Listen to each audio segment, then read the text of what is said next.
A gemstone or gem, also called a precious or semi-precious stone or jewel, is a piece of mineral which in cut and polished form is used to make jewelry or other ornaments. A gemstone or gem, also called a precious or semi-precious stone or jewel, is a piece of mineral which in cut and polished form is used to make jewelry or other adornments. However, certain rocks such as lapis lazuli and organic materials such as amber or jet are not minerals but are still used for jewelry and are therefore often considered being gemstones as well. In mineralogy, there are several thousand listed minerals, but only about 60 of these have the necessary qualities of beauty, rarity, and durability to make them suitable for use as gem materials. Within this select group of some 60 gem materials, there are several metallic minerals. These include gold, silver, platinum, and the platinum group metals, rhodium and iridium. With a few exceptions such as lapis lazuli, which contains a mixture of lazurite, sodalite, and pyrite, and therefore be classified as just one mineral. Minerals are split up initially into a series of groups, each of which contains those minerals which have similar features or characteristics. In gemology, with its more limited number of gem minerals, there are only a few which have enough in common to qualify under this heading. These are the feldspar, garnet, and tourmaline groups. Gem minerals are further subdivided into species which have their own individual chemical composition and characteristics, and varieties of species which differ from each other only in color or general appearance. In this chapter, we will discuss the following sections in relation to gemstones: origin of gemstones, classification of gems, gemstone qualities, gem testing and gem measurement units.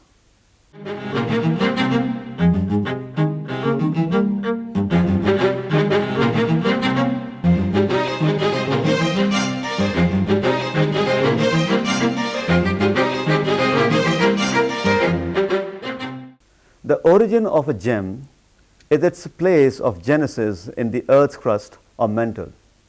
Except for organic substances such as amber and jet, sedimentary rocks contain no primary gem material. However, if the pre-existing weathered rocks contain heavier minerals, that is, gem minerals, these may have been washed out and swept away to form secondary or alluvial deposits. Most of our important gem minerals such as feldspar and quartz, tourmaline, beryl, topaz, and zircon originated in intrusive or plutonic igneous rocks whose slower rate of cooling in the middle and lower parts of the crust made it possible for quite large crystals to form from the original molten residues. As the temperature of the magma began to drop, minerals separated out in a process known as fractional crystallization. The feldspar were the first to solidify, and having plenty of space, they produced large, well-shaped crystals. As the magma continued to cool, other minerals crystallized out. Of these, quartz was the first of the last to solidify, and as it had been much lesser room than the others to grow, was not always able to produce such large and well-defined crystals. Many of the intrusive gem-bearing rocks formed as coarse grained granites called pegmatites. Geodes also originated in igneous rocks in which quartz and other minerals have been precipitated as crystals in almost spherical cavities formed by chemical-rich molten or aqueous residues trapped in the magma. The chemical reactions generated in metamorphic rocks when molten magma was forced into cooler rocks created the gemstone varieties of emerald, alexandrite, ruby, and sapphire. Other gem minerals were formed as a result of the large-scale shearing and crushing of rocks.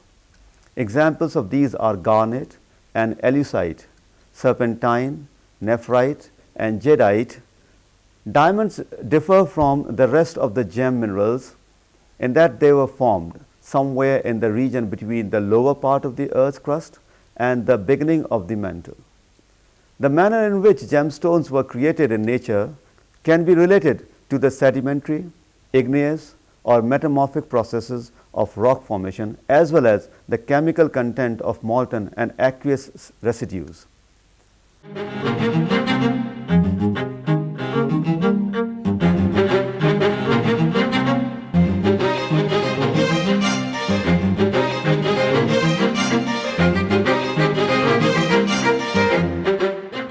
The occurrence of a gem is the geological environment in which it is found or mined. For example, gem gravels, gem bearing veins, or a diamond pipe. Many gemstones are found at the site where they were originally formed, and this type of deposit is of particular interest to the mineralogist as it provides evidence of the method of gemstone formation. Alluvial gem deposits, on the other hand, are the result of gemstones which have been carried from their place of formation either by weathering agents such as wind or rain, or by rivers. Evidence of the distance traveled by gems found in alluvial deposits can be seen in their abraded surfaces. For example, water-worn topaz pebbles and the rounded profiles of diamond crystals from the Namibian coastline. Sometimes gems that were released from rocks by weathering have been deposited with little or no transportation or concentration from the site of the parent rocks. These residual deposits are described as alluvial,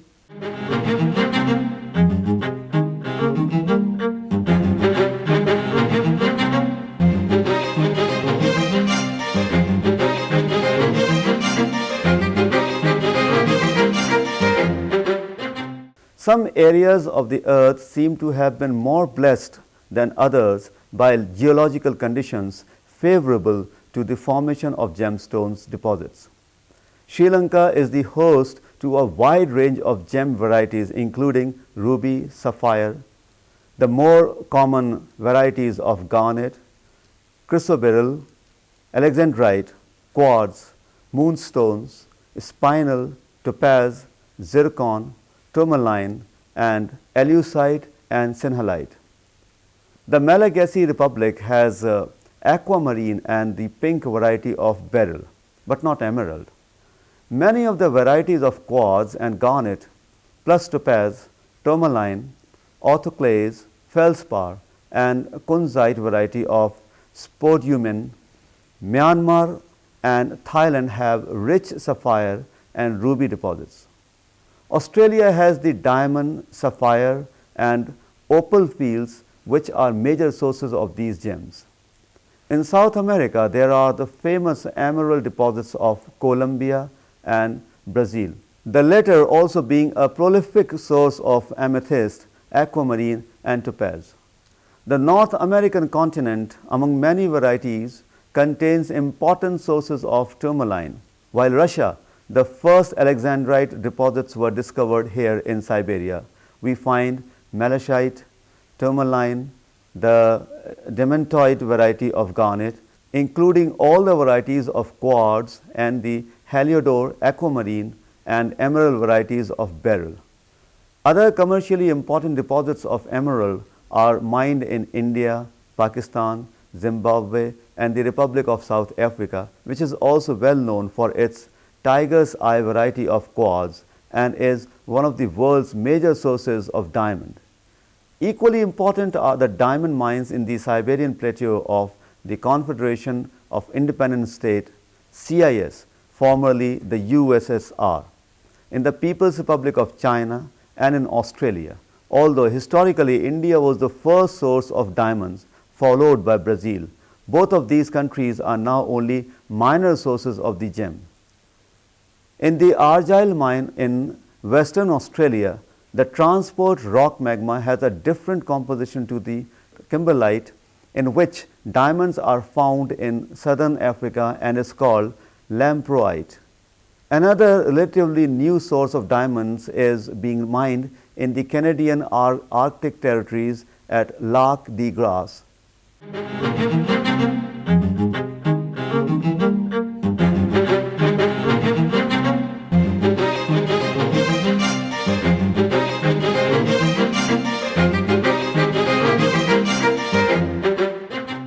The recovery of gems from the Earth's crust varies from simple, manually intensive methods to highly mechanized operations. The alluvial deposits are often discovered in the area of floodplains or along the courses of ancient dried-up river beds. Sometimes the gem-bearing gravels are found nearer the surface in the beds of the existing rivers, and cofferdams and section dredging techniques are employed to recover the stones. Where there is a bend in a river, the water flow on the inside of the bend will slow. At this point, denser minerals such as gem materials and precious metals will sink and form a placer deposit. If the river meanders, forming an oxbow, the U-shaped collar of an ox yoke, a channel may be cut from bank to divert the river. The bypass section of the river is then dammed and pumped dry to enable the recovery of gem gravels. Where the gem deposit is nearer the surface and is spread over a large area, as in the case of some topaz deposits in Brazil, a more mechanized mining operation is employed. Wide stretches of topsoil are removed by a dragline excavator, which is then used to gather in the underlying gem-bearing soil. The silt is washed out by the use of sieves and high-pressure water jets, and the topaz crystals recovered by hand-picking. The methods employed in diamond mining range from the simple alluvial riverbed operations where the stones are separated from the gravels by means of a panning operation similar to that used when panning for gold, to highly mechanized shaft mining.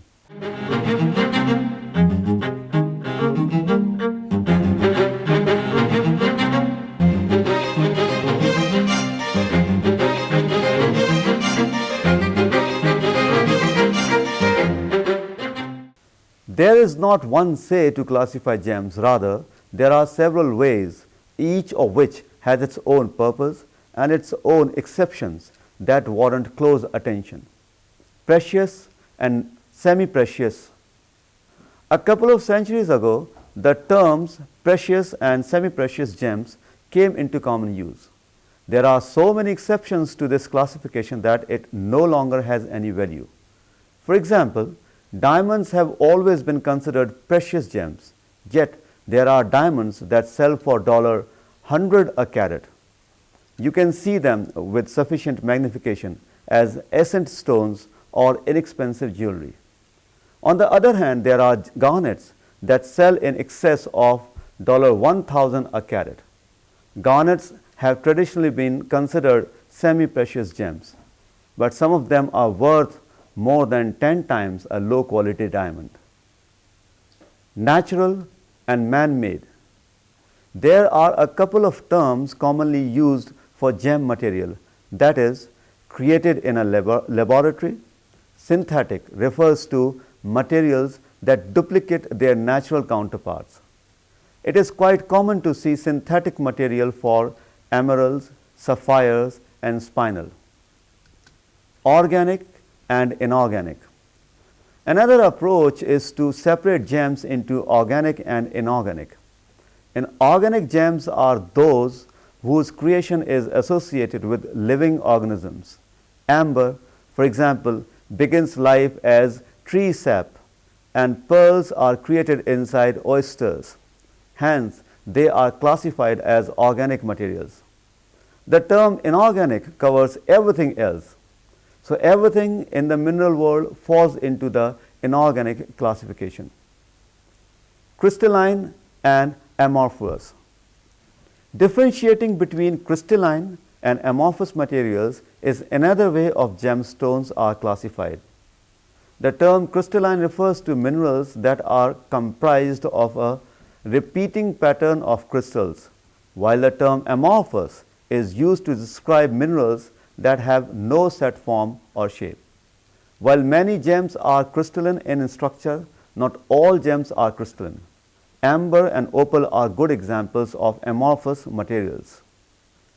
Aggregates. The term aggregate applies to collection of small gems that form together.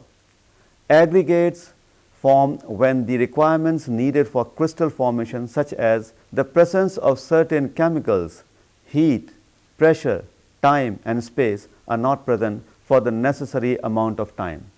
For example, if the material cools off too quickly or there is not enough space for the crystals to grow, an aggregate forms instead of one full crystal. Rocks. Rocks are comprised of a mixture of minerals, whereas crystals and amorphous materials have a single main ingredient. While not a gem material, granite is one of the most common and best known rocks.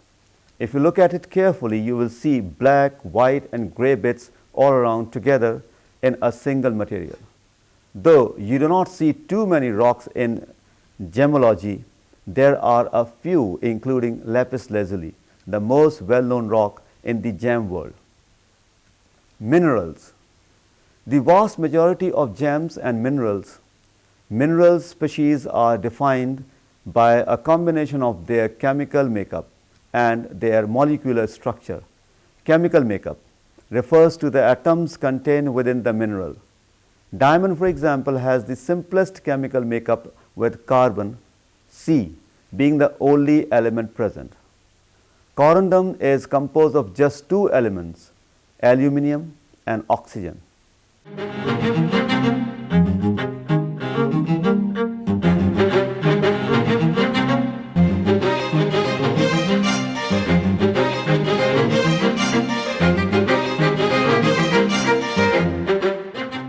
The appearance of a gem is a combination of many separate factors, each of which is related to and affected by the others.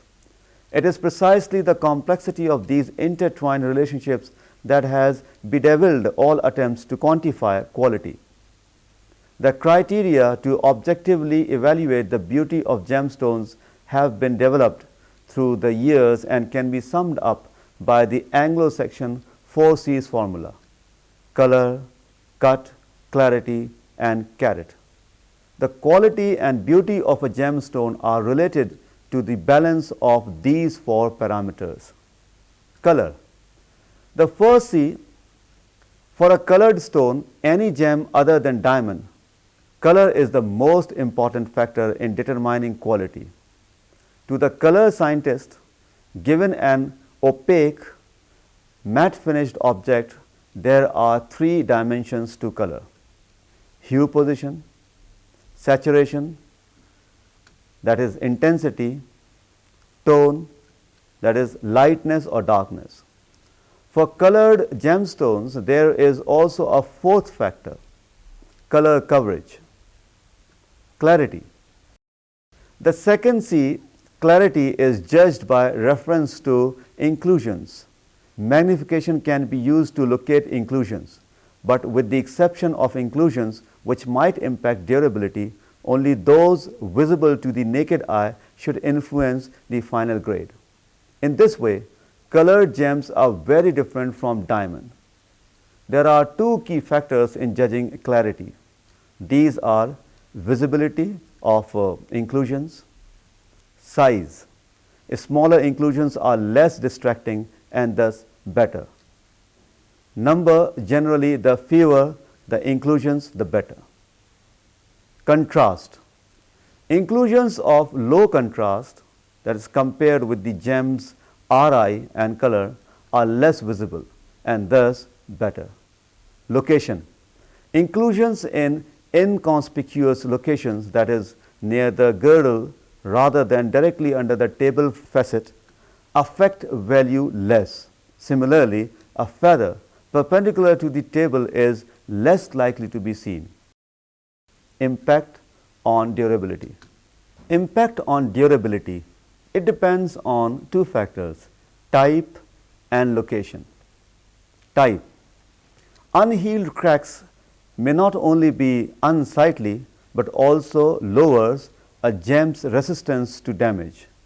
They are thus less desirable than a well-healed fracture. As already mentioned, tiny quantities of exsolved silk may actually improve a gem's appearance and thus value.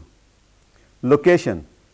A crack near the culate or corner would obviously increase the chances of breakage more than one well into the gem. Similarly, an open fracture on the crown is more likely to chip than one on the pavilion. Inclusions in certain positions may also reflect making a single inclusion visible throughout a gem. Cut. The third C. The function of the cut is to display the gem's inherent beauty to the greatest extent possible.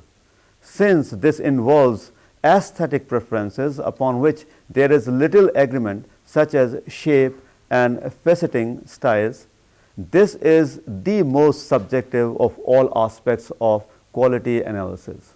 Evaluation of cut involves 5 major factors. They are 1. Shape, 2. Cutting style, 3. Proportions, 4. Symmetry, 5. Finish. Carat weight, the fourth C. Weight in gems is calculated in metric carats, where 5 carats equal to 1 gram. Generally, as a gem's weight increases, so does the per carat price. Such a relationship has long been known and was first quantified by Villefane in the year 1572 for diamonds. Today, it is most commonly referred to as the Indian law or Tavernier's law and works as follows.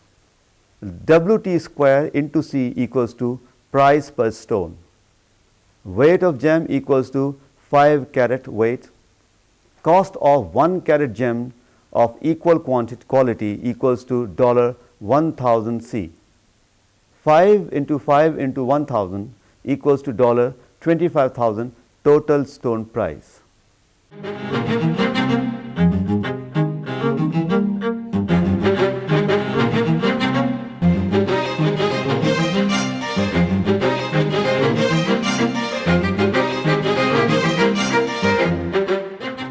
Gem identification is basically a process of elimination. Gemstones of similar color undergo non-destructive optical testing until there is only one possible identity. Any single test is indicative only. For example, the specific gravity of ruby is 4, glass is 3.15 to 4.2, and cubic zirconia is 5.6 to 5.9. So, one can easily tell the difference between cubic zirconia and the other two. However, there is overlap between ruby and glass. As with all natural materials, no two gems are identical. The geological environment they are created in influences the overall process, so that although the basics can be identified, the presence of chemical impurities and substitutions along with structural imperfections create individuals. Identification by refractive index. Every material has a critical angle at which point light is reflected back internally. This can be measured and thus used to determine the gem's identity. Typically, this is measured using a refractometer, although it is possible to measure it using a microscope. Identification by specific gravity.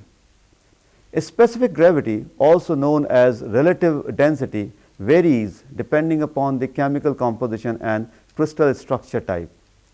Heavy liquids with a known specific gravity are used to test loose gemstones. Specific gravity is measured by comparing the weight of the gem in air with the weight of the gem suspended in water. Identification by spectroscopy. This method uses a similar principle to how a prism works to separate white light into its component colors. A gemological spectroscope is employed to analyze the selective absorption of light in the gem material. Essentially, when light passes from one medium to another, it bends. Blue light bends more than red light. How much the light bends will vary depending on the gem material. Coloring agents or chromophores show bands in the spectroscope and indicate which element is responsible for the gem's color.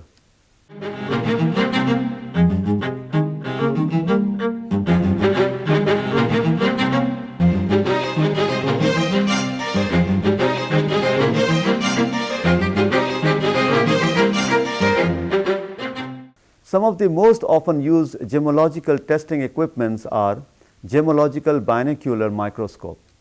These microscopes are great for research, retail, selling and identification of difficult gemstones such as some synthetics. 10x triplet jeweler's loupe. With this, one can separate synthetic moissanite or cubic zirconia from natural diamond, clarity grade a diamond, cut grade a diamond. Mag light with dark field. Meant for those of you who need dark field illumination to do clarity grading without using a microscope.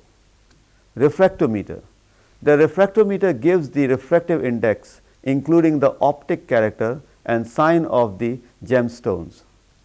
Gemmeter, that is infrared reflectance meter. The gemmeter is a digital tool and the best for testing refractive index of a stone. It will read far beyond the 1.81 reading of the normal glass versions of refractometer and also test for birefringence, hence eliminating the need for a polariscope. Polariscope identifies single and double refractive gemstones and in many cases allows to view the optic interference figure and give the optic character of the gemstone. Diachroscope, critical in identifying many synthetic and imitation gemstones. The diachroscope allows us to see the pleochroism in a gemstone. In other words, it allows us to see the multiple colors that many gemstones produce. Chelsea filter. Chelsea filters are simply diachromatic filters used to separate some natural emeralds from imitations and other green gems. A spectroscope. The spectroscope allows you to see the absorption lines due to elements in a gemstone that allows for identification.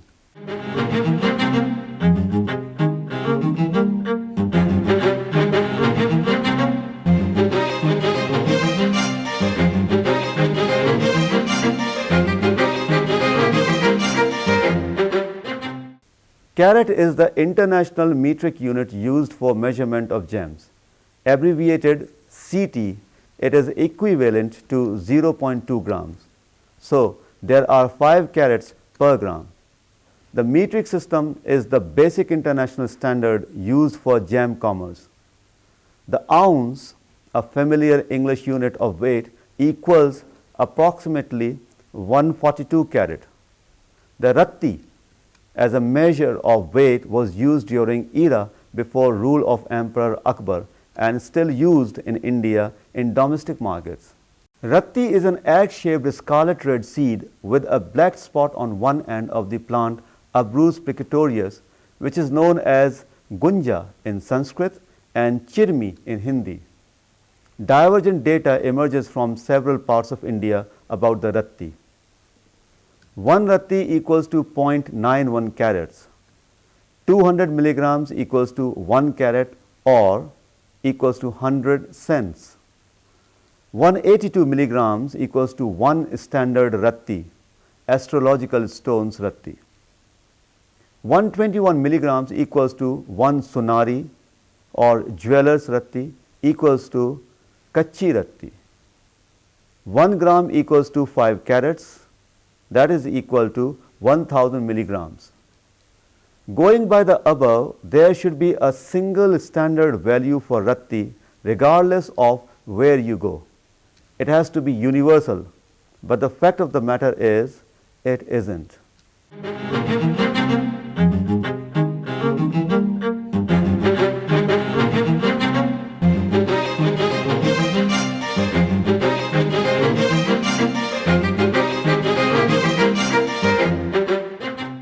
Gem minerals are split up initially into a series of groups, each of which contains those minerals which have similar features or characteristics.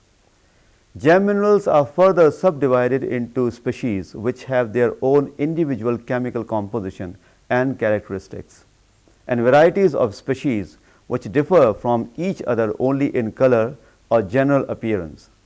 The origin of a gem is its place of genesis in the Earth's crust or mantle.